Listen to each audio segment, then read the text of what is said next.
La plupart des historiens sont d'accord pour dire que cette célébration trouve son origine il y a 2500 ans, en Irlande notamment. Les Celtes, et notamment les Druides, célébraient la fête de Samhain, le dieu des morts, fin octobre, comme une sorte de nouvel an. Ils pensaient qu'au cours de cette nuit, les frontières entre le monde des morts et celui des vivants étaient ouvertes. Et ils revêtaient alors des costumes effrayants pour éloigner les mauvais esprits.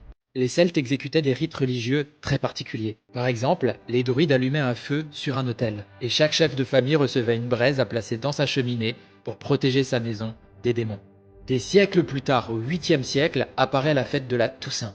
Celle-ci célèbre le 1er novembre les personnes déclarées saintes par l'Église catholique. Et à partir du 13e siècle, l'Église ajouta la fête des défunts le 2 novembre. Une grande majorité des historiens considèrent que cette date a été choisie afin de christianiser la fête de Samhain. Aux États-Unis, après l'arrivée massive des migrants irlandais et écossais, notamment suite à la grande famine d'Irlande, ces fêtes de la Toussaint et des défunts s'entremêlèrent avec les traditions de la fête de Samhain.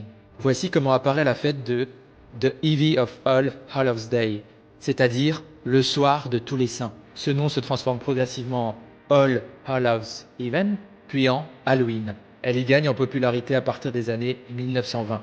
C'est aux États-Unis qu'apparaissent alors les lanternes Jack-o'-lanterne, confectionnées à partir de citrouilles d'origine locale en remplacement des navets qui étaient alors utilisés en Europe. Au 19e siècle, au Royaume-Uni et en Irlande, il était coutume que les enfants et les pauvres fassent du porte-à-porte pour demander de la nourriture en échange de chants et de prières pour les défunts. La tradition de ces gâteaux, appelés alors Soul Cakes, se répand aux États-Unis à partir des années 1930 et aboutit progressivement au Trick or Treat, qu'on appelle en français des bonbons ou un sort. En référence à Samhain, les enfants représentent alors les âmes des défunts rendant visite à leurs proches.